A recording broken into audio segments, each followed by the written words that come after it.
Bem-vindos a mais uma edição do nosso programa Economics. Hoje temos uma convidada muito especial. Hoje vamos, durante aqui o nosso programa, vamos navegar no mundo da inovação e das universidades, no mundo académico e da ligação do mundo académico com as empresas. E para isso, nada como começarmos com uma primeira pergunta que costumamos sempre fazer, que é quem é o nosso convidado, neste caso, quem é a Margarida Anastácio. Margarida, bem-vindo, obrigado por ter vindo. Faz favor, diga-nos aqui perante nós e perante a ilustre plateia de ouvintes e também telespectadores, que isto Exatamente, também é visível. Também é visível. Quem é a Margarida Anastácio? Olá, boa tarde, obrigada pelo convite, primeiro que nada. A Margarida Anastácio hoje é uma mulher madura que sabe muito bem quem é. Durante os primeiros anos da minha vida não me identifiquei nada com o meu nome e vivi um dilema entre... Não gostava do nome, não me diga. Não gostava porque Margarida achava que era um nome muito leve, suave, para o tipo de pessoa que eu achava que era. Achava que Margarida era uma pessoa frágil, era uma mulher frágil, era aquela imagem das mulheres medievais, não é? Que viviam para a beleza e para adornar, para aparentar, para não para ser. E eu não me identificava nada com essa Margarida, com essa visão da Margarida. Depois, com o passar da idade, com a maturidade, descobri que as Margaridas eram muito mais do que isso, eram muito mais do que beleza. São também um símbolo de resistência, de delicadeza sim, de fragilidade, mas com os pés bem assentes na terra, com as suas raízes e com uma grande capacidade de resiliência, e eu identifico-me plenamente com esse meu lado feminino, em que da beleza, obviamente, gostar daquilo que é belo e do que é bom, mas identifico-me também com a parte da resistência e da resiliência. Margarida Anastácio é mãe, sou mulher e mulher de carreira. Já fiz 30 anos da minha carreira, à frente do polo da Universidade de Coimbra, em Alcobaça. Sou técnica superior na universidade e isso definiu-me durante longos anos da minha vida, porque vivi muito sempre o rosto da Universidade de Coimbra neste território. Depois fui mãe e deixei de me ver nesse papel, só nesse papel, e passei a ver-me num papel que ia muito para além daquilo quem eu era dentro de mim, mas aquilo que era também a minha extensão e como o meu filho iria também refletir um pouco daquilo que eu sou. E hoje mudei ao fim de vários anos, há cerca de 4, 5 anos, apesar de manter-me à frente do polo da Universidade de Coimbra, encontrei uma nova área dentro da minha universidade em que eu me identifico completamente, que é a área da inovação. Foi na área da inovação que eu digo que acho que me encontrei, nesta idade já mais madura, em que acho que passei de menina para mulher. Foi um grande crescimento. Foi um grande... E um grande desafio, não? Foi um enorme desafio porque uma instituição como a Universidade de Coimbra molda-nos e tolda-nos também, não é? E mais estar à frente de um polo tão longe de casa. Fomos a primeira extensão universitária da universidade, a 100 e tal quilómetros da casa-mãe. Teria que ser uma pessoa com alguma personalidade para conseguir manter durante 25 anos, fazemos em próximo maio 25 anos de existência, mantermos aquela casa aberta e nas condições em que muitas vezes operámos e trabalhámos. Tens noção, não sei se tens, mas acho que tens noção de que muita gente ainda não sabe que existe um polo da Universidade de Coimbra em Alcobaça. Sim, temos. Infelizmente, muita gente não sabe. O que é feito, o que é que fazes em Alcobaça?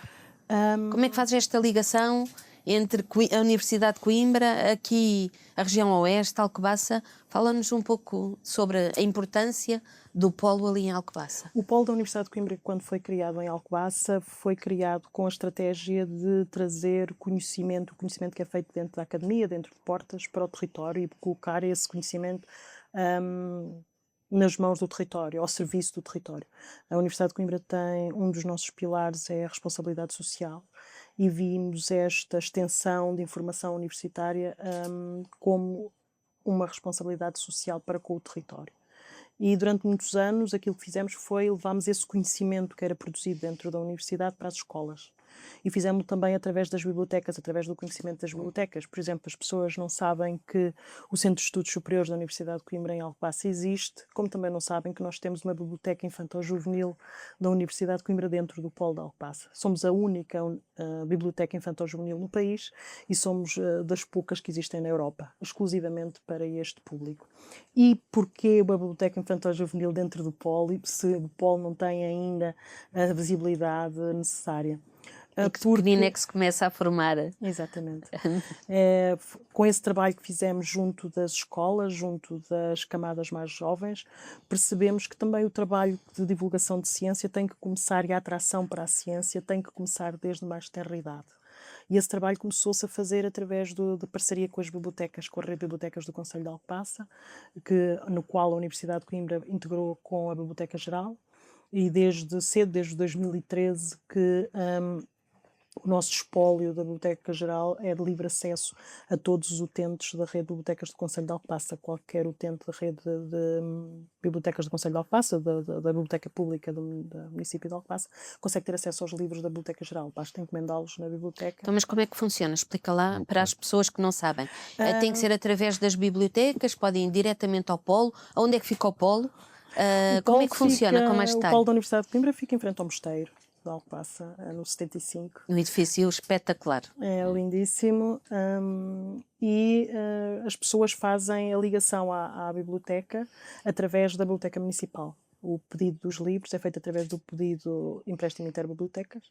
Fazem os pedidos na Biblioteca Municipal, porque nós não queremos, não desejamos nos sobrepor àquelas que são as competências da Biblioteca Municipal, portanto trabalhamos sempre em parceria e em conjunto. Achamos que só assim é que faz sentido, sobretudo num território em que as infraestruturas estão tão bem montadas, as parcerias estão tão bem estabelecidas. Alcobaça é uma cidade culturalmente muito rica desde tenra idade e nós viemos para contribuir, não viemos para desagregar. Para acrescentar valor. Não é? Exatamente. E então os pedidos são feitos através da Biblioteca Municipal, que faz o pedido através de nós, e como eu vou todas as semanas a Coimbra, mais do que uma vez, trago os livros, ou então, quando não é o caso, por exemplo, durante a pandemia, nós fomos os primeiros a fazer os empréstimos para a casa das pessoas, através os estudantes do Concelho de Alcobaça conseguiam ter acesso aos espólios das suas universidades através do empréstimo interbibliotecas, que para nós já era... E como é que as pessoas sabem o espólio que existe?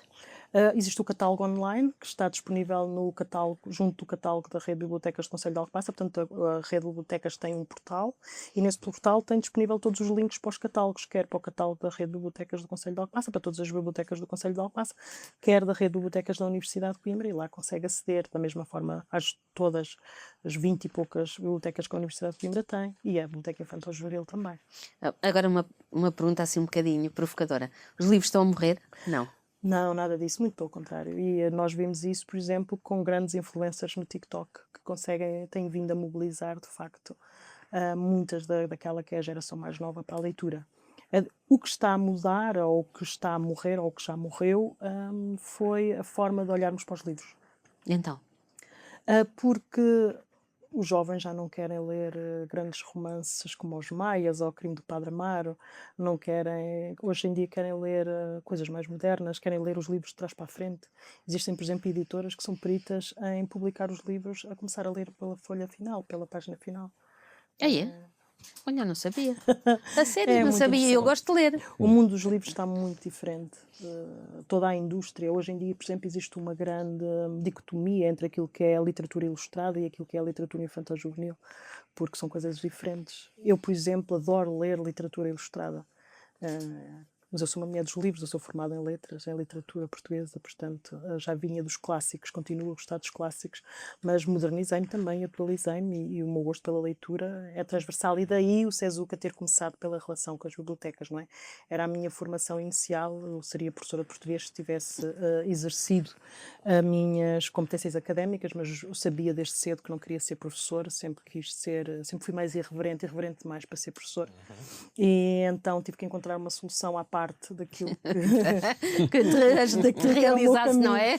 Exatamente. E eu acho que o polo de Alcobaça sofreu também com essas alterações, não é? De personalidade, com esse crescimento e maturidade também minha. Começámos, de facto, com alguns cursos ligados à Faculdade de Letras, porque tínhamos muitos contactos e muitos conhecimentos lá. Alcobaça é uma terra patrimonial, culturalmente muito forte, portanto começámos com essas que eram as áreas de interesse à altura para o território e depois fomos diversificando com o enriquecimento do tecido empresarial também do concelho e do território em volta e viemos a diversificar. Hoje trabalhamos com todas as faculdades e temos oferta formativa em várias áreas. Ainda no âmbito das escolas, portanto, temos aqui este pilar dos livros e de fornecer matéria-prima para estimular as mentes pequenas, mas tu falaste de um trabalho próximo também com as escolas em si. Sim, porque nós, além do trabalho que fazemos que começámos por fazer com as bibliotecas, não é? Não só da promoção do livro e da leitura, nós também começámos cedo a perceber que o apetite das escolas ia muito para além do mundo dos livros. E então começámos a trabalhar muito na área do ambiente e da sensibilização ambiental. Nós, além do Centro de Estudos Superiores da Universidade de Coimbra, da Biblioteca Infantil-Juvenil, eu coordeno também o Centro de Interpretação e Educação Ambiental do Concelho de Alcobaça, com o município de Alcobaça. Portanto, é um centro que surgiu em parceria com a Universidade de Coimbra e o município de Alcobaça, em que nós fazemos divulgação de ciência associada àquela que é a ecologia, o que é a geodiversidade, a biodiversidade, a sustentabilidade, e somos, de facto, já um pilar no território, nesta área, na área da educação ambiental. O município de Alcobaça, desde que nós começámos a operar, já recebeu vários prémios e menções honrosas dentro daquilo que é a nossa atividade, e isso foi um pouco a extensão, de facto, do trabalho que nós começámos a fazer ali junto das escolas, nessas áreas, nas E áreas do ambiente. é sobretudo Alcobaça ou é um bocadinho mais para além? Como é Não, que... nós trabalhamos com todo o território. Posso Portanto, dizer... qualquer escola que tenha necessidade nesse âmbito pode entrar em contacto? Sim, nós temos escolas parceiras do Cristelo, que fica junto ao Porto. Temos, por exemplo, escolas de Almada, que fica já na margem sul, escolas do Seixal, a Boa Água, junto a Sesimbra. Cobrimos todo um território bastante vasto. De quando houve os projetos pilotos de inovação pedagógica, nós trabalhávamos com 3 dessas escolas, eram 6. Até porque muita gente não sabe, e há bocado estávamos a falar da questão da comunicação, da falha da comunicação, das pessoas não conhecerem o trabalho do SESUC e que o SESUC existe, mas prende-se também muito com o facto de que nunca nos focámos muito na transmissão daquilo que fazíamos, focámos-nos muito mais em fazer. E perdeu-se, de facto, essa imagem de marca do potencial do que o SESUC estava a fazer, essa passagem dessa informação não passou. Hoje em dia, com o bombardeio das redes sociais e do mundo digital, é ainda mais difícil fazer essa comunicação. Obviamente nós fazemos a nossa divulgação naquelas que são as nossas plataformas, mas continuamos muito focados em fazer. E como é que as pessoas fazem se quiserem Sim, entrar em contacto? Era isso que ias perguntar. Como é que as pessoas fazem? Podem-nos visitar na Praça 25 de Abril, no 75. Podem-nos contactar através das redes sociais. Existe hoje em dia tanta forma de chegar até nós. Hoje em dia a proximidade dos serviços públicos com os territórios, com as populações, já não há aquelas barreiras, apesar de nós termos uma escadaria na entrada. Eu costumo dizer que a escadaria é digital também. Qualquer pessoa que nos bata à porta, nós teremos o gosto em recebê-la. Mas já houve procura de escolas dos arredores de Alcobaça, por exemplo, sei lá, Conselho de Nazaré, Caldas... Trabalhamos com todas elas. Com as Caldas aqui, por exemplo, trabalhamos com várias escolas das Caldas, nós trazemos cá investigadores. Temos também turmas do pré-escolar e do primeiro ciclo que vão quer ao Centro de Interpretação, quer ao próprio SESUCA, quer à Biblioteca Infantil-Juvenil. Por exemplo, nós agora temos uma data já marcada para o professor Flávio Reis, da Faculdade de Medicina, que estuda os microbiotas intestinais. Ele fala muito com as escolas sobre a questão dos hábitos saudáveis na alimentação. Ainda no ano passado tivemos aqui na Escola de Hotelaria e Turismo do Oeste, e este ano vamos voltar. Trabalhamos também com a Raul Proença, trabalhamos com a Bordal Pinheiro. Por exemplo, posso dizer que muitas das escolas aqui das Caldas da Rainha recebem exposições bibliográficas da nossa Biblioteca Geral, e é através do Polo de Alcobaça que isso é feito. Rio Maior é um concelho também que trabalha connosco fortemente. Nós temos um projeto próprio com a Escola Fernando Casimiro, de Rio Maior, em que é a Ciência na Maior, em que temos um projeto inicialmente mais ligado às ciências naturais, hoje em dia muito ligado também já às ciências da saúde.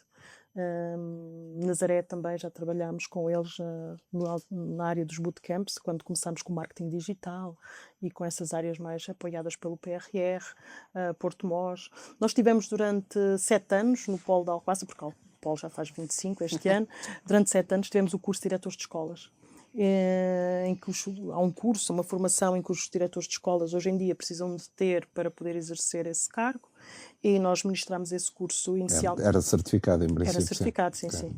Inicialmente o curso era só a formação especializada exigida pelo CCPFC, exigida pelo Ministério da Educação, mas depois evoluiu para mestrado. Nós tivemos 7 edições da formação especializada e 5 edições de mestrado. Formámos cerca de 700 diretores de escolas de todo o país.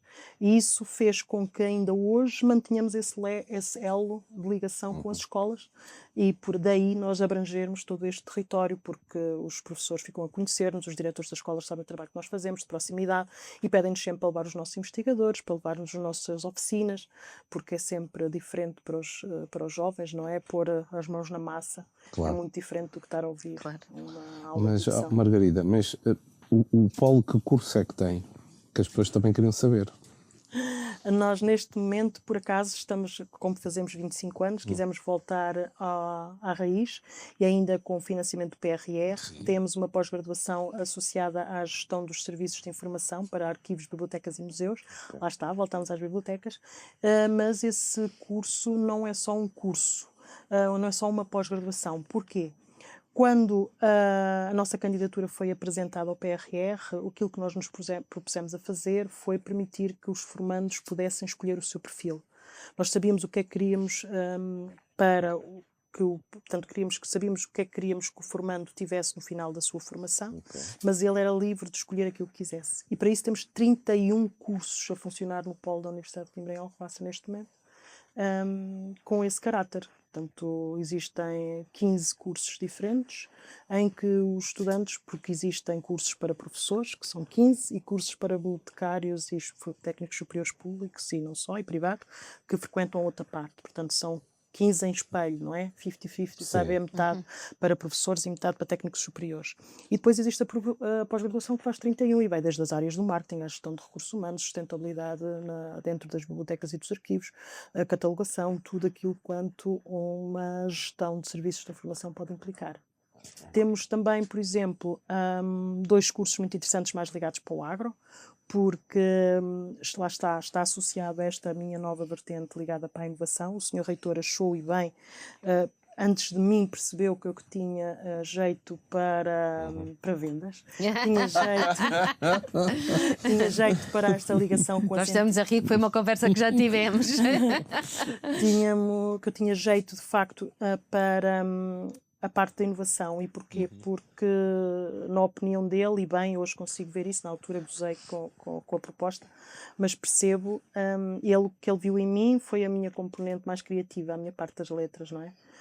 Grande parte dos meus colegas gestores de inovação na UC Business da universidade são da biotecnologia, são engenheiros, são biólogos, muito poucos são das áreas humanísticas.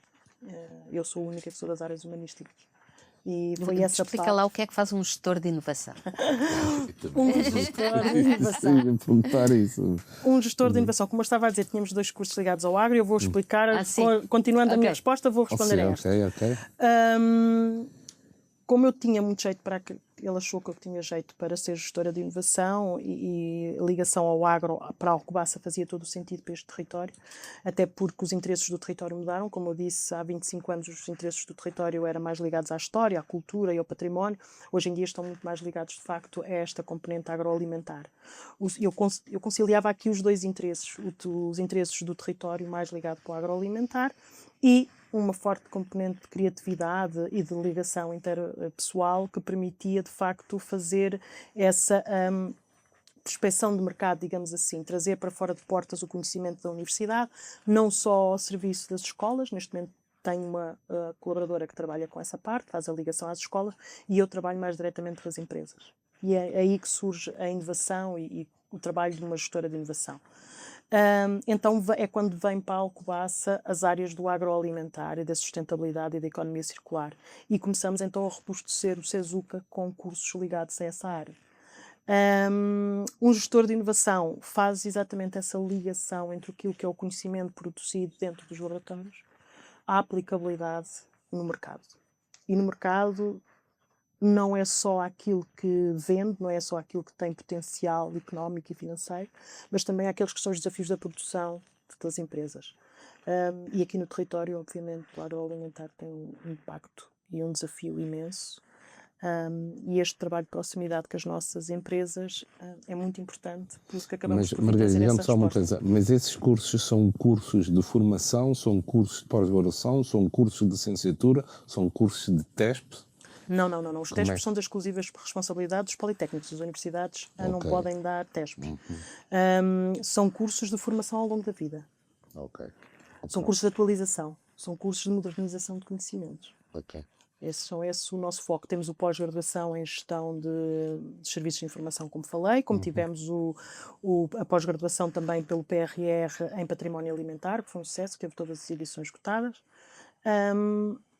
Estes agora são cursos mais curtos, são cursos de formação ao longo da vida, até porque a Universidade de Coimbra acredita que já existe muita formação superior no território, e aquilo com que nós nos temos vindo a deparar é que grande parte dos alunos ou dos estudantes que frequentam, por exemplo, a Universidade de Coimbra são estudantes deslocados. Se formos olhar para os números, eu não conheço os números concretos do Politécnico de Leiria, que quem mais é a instituição que mais atua aqui, mas estou certa que se calhar se forem ver os números da Escola de Peniche, não deve ter muitos alunos de Peniche, deve ter mais alunos de fora. Se formos ver as escolas das Caldas, deve ter poucos alunos das Caldas, deve ter mais alunos de fora. Isso é um fenómeno que acontece em Portugal de forma natural. O que existe, de facto, ausência grande neste território, no território em que nós estávamos a atuar em Alcoaça, é formação ao longo da vida especializada. Ok. Que é muito E é importante. isso que precisa, que o território precisa, e é isso que nós nos dispusemos a dar e estamos prontos para dar. Nós vamos agora fazer uma pequena pausa. Voltamos daqui a pouco para continuar a perceber como é que funciona todo este universo da Universidade de Coimbra aqui na região oeste. Fique connosco. Yes the People, damos valor às pessoas e às organizações. Yes the People, uma marca com valor. Tivemos que parar aqui num momento muito interessante, que era a parte da formação especializada. Antes de avançarmos agora para a parte também da inovação, vamos só perceber aqui um bocadinho do que é. Não é especializada porque é bom que ao longo da vida as pessoas não deixem de apostar em formação. E especializada neste sentido de, olha, quanto mais não seja, sintam-se especiais e ao longo da vida não desinvistam neles próprios. Exatamente. Margarida, explica-nos só um bocadinho de como é que é esta formação ao longo da vida. Nós trabalhamos muito, a Universidade de Coimbra trabalha muito hoje em dia com aquilo que são os pedidos à la carte. Ou seja, Formou-se à medida, é isso? exatamente, Pronto. a formação à medida das empresas. O que acontece muito é recebermos empresas que, pela modernização constante e o avanço tecnológico, tem vindo a ser saltos tecnológicos, não tem vindo a ser um avanço gradual. Nós sofremos todos os dias saltos e então a agricultura é exemplo disso, é um exemplo desses saltos tecnológicos que têm vindo a ser dado. Percebemos que, de facto, ao desenvolvermos esses planos à la carte para as empresas, que esta formação ao longo da vida era condição sine qua non para o desenvolvimento dos territórios. E é esse que é o nosso compromisso e o nosso pilar de missão de responsabilidade social, porque sabemos que nós temos o know-how dentro da instituição, temos as competências, nós temos um quadro de 2.200 investigadores que cobre todas as áreas científicas do saber, desde a saúde à linguística, desde os microbiomas intestinais ao impacto da seca em África. E com muitos prémios ganhos na Universidade de Coimbra. Prémios e projetos europeus bastante significativos em que somos líderes e em que não há instituições em Portugal, lá está a comunicação, com tantos projetos como nós. Temos, de facto, fruto dos nossos 790 Então, mas anos. a pergunta, põe-se então esta pergunta que é... 734. Ok. Então como é que vai ser, como é que está a investigação e a relação entre as empresas e as universidades? Gostaríamos de saber um pouco, Margarida, o que é que tem a dizer sobre isso? Que isso é um mundo que eu já percebi que é um mundo. É, sim, é um mundo porque a Universidade de Coimbra não está focada só na região centro, não está focada só em Portugal. Nós trabalhamos, como há pouco a Teresa falava dos prémios que já temos vindo a receber, trabalhamos de forma global. E é sinónimo disso o projeto especial que o Sr. Reitor, que esta reitoria criou recentemente, porque vem ligar exatamente esse crescimento natural da universidade. A Universidade de Coimbra, como sabem, é a universidade mais antiga de Portugal, é uma das mais antigas da Europa, mais antiga que a Universidade de Coimbra, só Bolonha. E a Universidade de Coimbra dá nome a uma rede internacional de universidades mais antigas da Europa, que não são sedes, não são capitais do país, que é o Coimbra Group, e dentro desse Coimbra Group foi sempre vindo a gerar grandes programas de intercâmbio, grandes projetos e grandes parcerias internacionais. Com a globalização, com o crescimento também da própria União Europeia e do enraizamento de Portugal dentro da União Europeia, com a integração da Universidade de Coimbra dentro da rede Utrecht, que é uma rede também com grande valor dentro da União Europeia, estas parcerias vieram cada vez mais a crescer, a crescer, a crescer, a crescer. E a verdade é que também o facto de nós termos sido essa universidade, hoje com 735 anos, em março, no dia 1 de março, faremos 736 anos, nos permitiu também levar o nome da universidade a todo o lado. Os nossos próprios, o Cardeal Dom Henrique e os nossos estudantes tão famosos que tivemos ao longo destes anos levaram o nome da universidade para fora. Ainda hoje, por exemplo, nós temos uma rede de universidades criadas no Brasil, que tem o nome de Coimbra Group também. E isso permite-nos, onde quer que chegamos, a chancela Universidade de Coimbra, por norma, é uma porta aberta, é uma porta que se abre à nossa frente. E nós descobrimos isso não só no mundo académico, mas também no mundo empresarial e naquele que é o mundo do impacto económico-financeiro. E porquê? Porque cada vez mais a nossa investigação não é paga pelas FCTs portuguesas, não é paga pela Fundação para a Ciência e Tecnologia, porque isso falamos num projeto de investigação de 200 mil euros. 200 mil euros hoje em dia para a investigação não dá para comprar um equipamento, a não ser que seja meia dúzia de pipetas ou de equipamentos mais básicos. Todos os grandes equipamentos para a investigação e para a investigação de ponta custam milhões. E esses investimentos estão no estrangeiro, não estão em Portugal. Então há necessidade, de facto, de crescer para fora de portas. Esta globalização com que a Universidade de Coimbra olhou, não só para Portugal, mas para o mundo lá fora, refletiu-se, por exemplo, no ano passado estivemos em Osaka, na Feira Mundial, estivemos na COP30 no Brasil. Eu, por exemplo, estive em Abu Dhabi em outubro a captar e angariar investimento e financiamento para os nossos projetos de investigação e de inovação. E aquilo que nós levamos em troca é exatamente a inovação, esta aplicação da investigação que fazemos dentro dos diga-me só uma coisa, mas o investimento que vocês procuram é capital de risco, é os grandes fundos de investimento? Qual é a vossa estratégia? Já lá vamos. Okay. Já lá vamos. Os projetos de investigação precisam de ser financiados. Têm custos e precisam de ser financiados. Dos grandes formas de os financiar foi durante estes últimos anos, os Horizontes Europa, os EITs e outros fontes de financiamento vindos da União Europeia, através do Instituto Europeu para a Inovação e Tecnologia. A verdade é que com esta viragem do mundo, em que grande parte do dinheiro da Europa vai passar a ser investido em defesa, sabemos que este financiamento também vai ser cortado e vai ser cortado à grande. Portanto, é preciso encontrar investimentos noutras áreas, investimentos de outras formas. Esta viragem para as empresas nasce dessa visão estratégica desta reitoria, desta equipa reitoral. É preciso, de facto, deixarmos de olhar para aquilo que fazemos dentro da universidade como só investigação fundamental. Obviamente que produzimos muita investigação fundamental, porque sem investigação fundamental não se consegue dar o salto para o avanço tecnológico, não conseguimos transformar a aplicação, tem que haver uma base, não é? Para depois haver alguma coisa para aplicar, só depois existem medidas próprias de analisar as tecnologias e a maturidade das tecnologias, as TRLs, e de facto aquelas que são a investigação feita de forma mais fundamental, que são as TRLs mais baixas, depois precisam de aplicação, desenvolvimento de protótipos para poder, nós dizemos, para fazer a valorização daquela tecnologia, permitir que ela suba até chegar ao mercado. Existem alguns financiamentos, até há bem pouco tempo houveram as copromoções dos PTs 2020 e depois do PT 2030 agora. Entretanto, os fundos terminaram. Ontem saíram os avisos dos STEP que vai ser a nova figura estratégica de financiamento da Europa, e cada Estado-membro terá o seu, mas só dentro daquelas que são as áreas estratégicas da Europa. Energia, biotecnologia, digital, já disse energia, acho eu.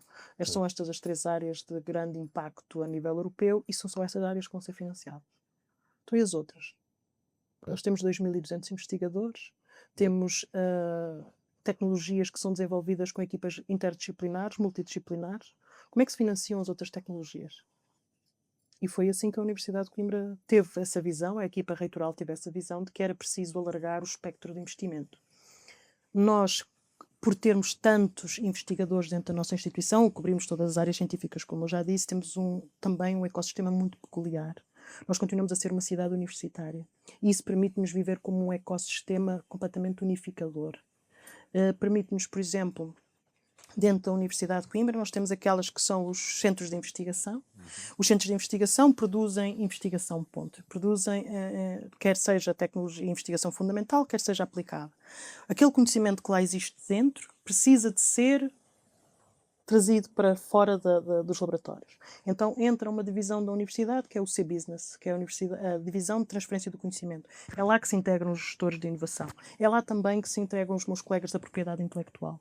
Todas as tecnologias que são produzidas dentro da universidade precisam de ser valorizadas e precisam de ser protegidas, porque aquele é o nosso asset, não é? É ali que está o valor económico ou financeiro daquilo que foi produzido pela universidade. Então, é com base nessa transferência da tecnologia, é isso que nós fazemos, é isso que faz um gestor de inovação. O gestor de inovação valoriza as tecnologias que são produzidas dentro da sua casa. Ou então, faz aquilo, a parte que eu mais gosto. Eu gosto muito de valorizar as tecnologias que tenho no meu portfólio, que tenho em carteira, mas gosto muito de ir às empresas e perguntar ao empresário: diga-me, fale-me dos seus desafios, quais são as suas dificuldades, como é que eu posso ajudar? E é isso que nós fazemos com o CR9. Exato. Plataformas Eu como agora ia fazer o ponto. plataformas como o CR9 dão-me espaço de atuação dessa forma. Eu gosto de... A Universidade de Coimbra tem, como eu falei há pouco, nós temos um grande compromisso com aquela que é a nossa responsabilidade social. E chegarmos a um empresário, chegarmos a uma empresa e mostrarmos disponíveis para ajudar, para colaborar e para ajudá-los a fazer esse salto tecnológico, faz toda a diferença no nosso mercado empresarial, no nosso ponto de vista. E as empresas com as quais nós temos trabalhado, desde as mais pequenas às maiores que existem em Portugal, nacionais, multinacionais, internacionais, mundiais, todas veem e encaram o desenvolvimento tecnológico da mesma forma que nós vemos. Nós somos assediados por muitas empresas, como podem imaginar. O facto de sermos uma universidade conhecida globalmente há tantos anos permite-nos fazer essa seriação. Mas permite-nos também, porque passamos a ter esta postura mais agressiva, esta postura de irmos para o mercado, irmos fazer essa transferência para o mercado. E esta foi uma visão que foi muito pioneira em Portugal, pelo trabalho que foi desenvolvido por esta reitoria e pela minha divisão de conhecimento, que é o C-Business. E perdi-me da pergunta. Peço desculpa. Eu falta dizer como é que vocês se financiam? Através de capitais de risco, fundos de investimento, ou algum fundo aí que não se conhece, mas que quer investir, não é? Exatamente. Nós temos, posso dizer, por exemplo, que em 2024 recebemos 543 milhões de euros de financiamento, tudo em projetos quer europeus, quer nacionais, mas gerir este dinheiro não é fácil, não é? É fácil, não. É mais fácil captá-lo do que depois de geri-lo. E como é que a Universidade de Coimbra o faz? Temos então os centros de investigação que fazem essa parte da investigação pura e dura. Temos nós a divisão de transferência do conhecimento que depois pega nessa tecnologia e a transfere para o mercado. Temos uma divisão que é a DPA, que faz só a gestão de projeto, portanto faz toda a parte financeira dos projetos para essas equipas de investigação. Ou seja, essa divisão que vai delinear qual é o orçamento, onde se vai gastar os gastos, o orçamento, digamos. Vai fazer a gestão desse dinheiro. Okay. Quando é em fase de candidatura, temos uma divisão própria que é a da API, que só faz a instrução dos orçamentos para cada call, para cada financiamento que está aberto. E depois, no fim disto tudo, portanto, começou com a da API, a fazer os projetos, a fazer os orçamentos, a fazer as candidaturas, passa para os investigadores e para a DPA para fazer a gestão financeira e para fazerem o desenvolvimento da tecnologia, volta ao UC Business para fazer a transferência dessa tecnologia e muitas vezes a conclusão que nós chegamos é que a tecnologia que foi desenvolvida dentro da universidade é uma tecnologia tão inovadora que permite ser patenteada. Entra a propriedade intelectual da UC Business, patenteia, protege essa tecnologia e depois o que é que fazer com essa tecnologia? Muitas das vezes são criadas spin-offs ou startups dentro da própria universidade. Nós temos o Instituto Pedro Nunes, é uma das incubadoras top 10 do mundo a nível de sediadas dentro de universidades. Somos premiados globalmente e depois, tanto são através dessas startups ou dessas spin-offs que essas tecnologias com maior valor económico depois crescem e se tornam unicórnios. Nós temos alguns casos de unicórnios portuguesas que tiveram origem dentro da universidade, primeiro como startups incubadas no IPN e depois que passaram para o mercado, como é o caso, por exemplo, da Fidzai, que é largamente conhecida. O financiamento faz enquanto projeto de investigação, pode-se fazer por investimento nacional ou internacional, financiamento competitivo, ou pode ser feito pelas próprias empresas. Uma empresa que, por exemplo, que pretenda desenvolver uma tecnologia inovadora que lhe permita um posicionamento de mercado, mas que não está disponível para ficar à mercê do financiamento competitivo e não quer, porque o financiamento, quando é competitivo e quando é financiado pelos projetos europeus, é open source. O que é que isto quer dizer? Quer dizer que, como recebeu-se financiamento público, os resultados têm que ser públicos. Ok. Então, o que é que acontece? Quando uma empresa não quer que os resultados sejam públicos, financia através de uma prestação de serviços. Contrata a universidade para desenvolver uma tecnologia. É assinado um acordo de confidencialidade, é assinado um acordo de consórcio e é desenvolvida a tecnologia para a empresa. No fim, a empresa é dona da tecnologia. A Universidade de Coimbra, consoante a negociação que tiver sido realizada, pode ficar com direito a alguns royalties, mas nós não somos comerciantes de tecnologia. Para nós não é o resultado final que tem o nosso impacto económico, não é? Que traz impacto económico dentro da universidade. Então, quando é desenvolvida uma tecnologia, as negociações têm sempre um ponto de partida igual para todos, porque a aplicabilidade, o que nos interessa é que a empresa possa crescer e possa crescer com base naquilo que o trabalho que foi desenvolvido por nós. A resposta à sua pergunta depende. Se for uma empresa, então, que queira ser dona da tecnologia no final, que não queira partilhar os resultados finais, pode ser feito através de investidores. Através de uma empresa, uma grande empresa que tenha fundo de investimento, ou através dos investidores dessa grande empresa. Se quiser ser, quando passamos para uma spin-off ou para uma startup, aí pode entrar em capitais de risco. Tudo depende da procura do mercado. E este unicórnio foi através de capitais de risco. Mas a pergunta que eu lhe coloco é: qualquer pessoa pode se dirigir, pelo que eu pressupus, ao Instituto Pedro Nunes, não é a vocês? Porque vocês têm uma participação no Instituto Pedro Nunes. Sim. Foi o que eu entendi, sim, né? sim. Corrijam-me se não estiver errado. Mas qualquer pessoa, por exemplo, eu e a Teresa podemos, queremos fazer uma startup, vamos ter uma ideia, temos uma ideia criativa, podemos ou não?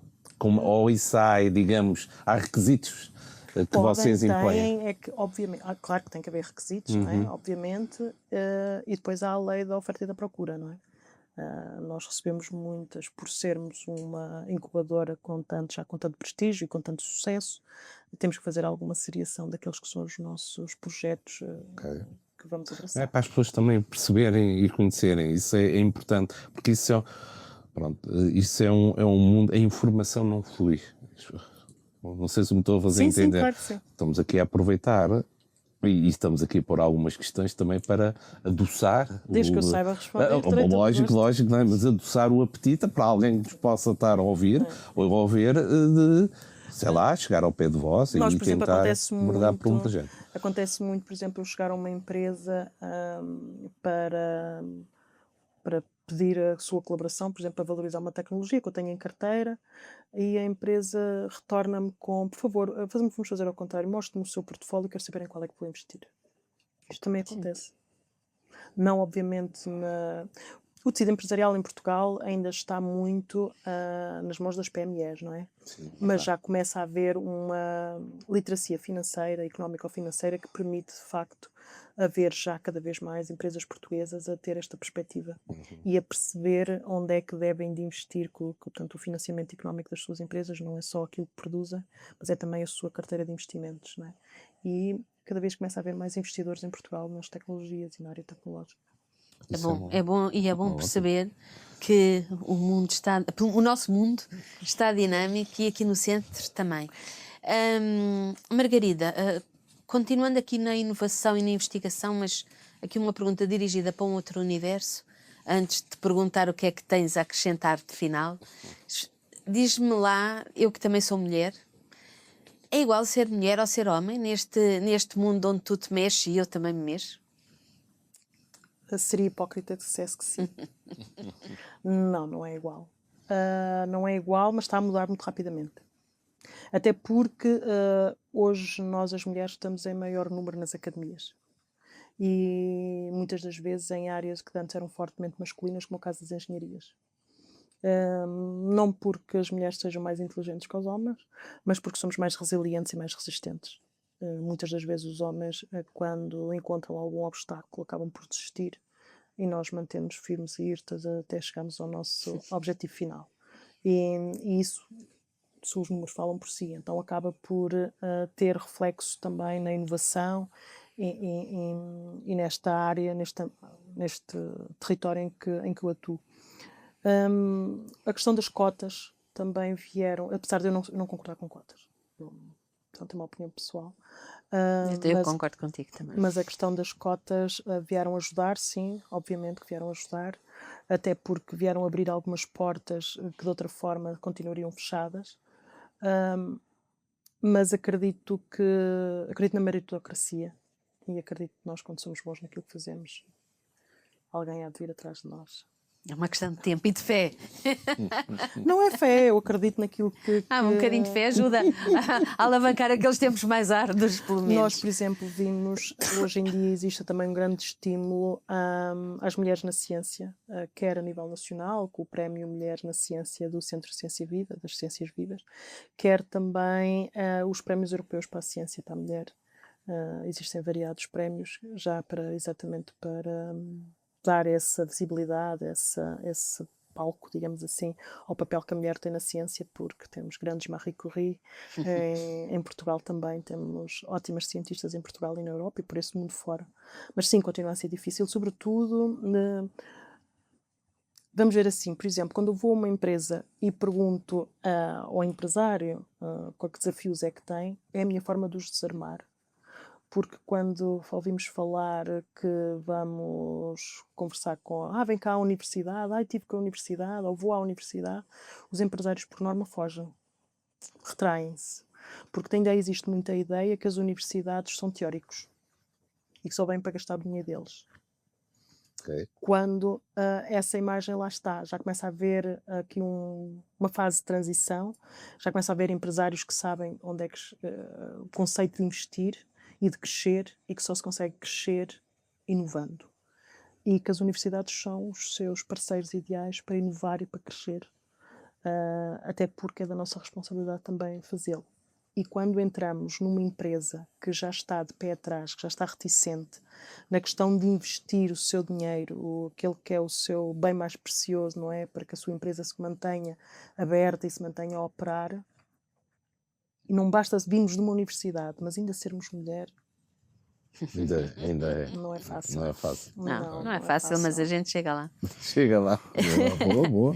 Margarida, o que é que ficou por dizer? Do que é que não falamos? E que é... Não temos muito tempo já, mas do que é que não falamos e que devíamos mesmo ter falado? Ou então, alguma mensagem queiras deixar para quem nos está a ouvir, de outra forma? Eu não gosto de... O que é que eu acho que não falamos? Acho que não falamos das portas fechadas. Continua a haver muitas portas fechadas. Continua a haver muita hipocrisia. Continua a haver muitas palavras vãs. E continua a haver muita política onde não havia de haver política. E acho que Isso impede Portugal de ser inovador, realmente inovador. Nós, paralelamente com grande parte dos países europeus, nomeadamente os países da Norte da Europa, que são conhecidos pelo seu grande valor tecnológico, nós estamos par e passo com eles. Nós produzimos boa tecnologia em Portugal. No entanto, continuamos a ser um bando de hipócritas. Enquanto não mudarmos esse mindset, vai ser difícil. E ficamos com esta mensagem da Margarida para todos pensarmos. De facto, há aqui muito trabalho que precisa ainda de ser feito e uma grande mudança também de mentalidades que é importante que aconteça para podermos apresentar ao mundo tudo de bom que temos cá em Portugal. Obrigada por ter estado connosco. Voltamos daqui a 15 dias com mais uma edição da Economics. Até daqui a 15 dias. Até lá.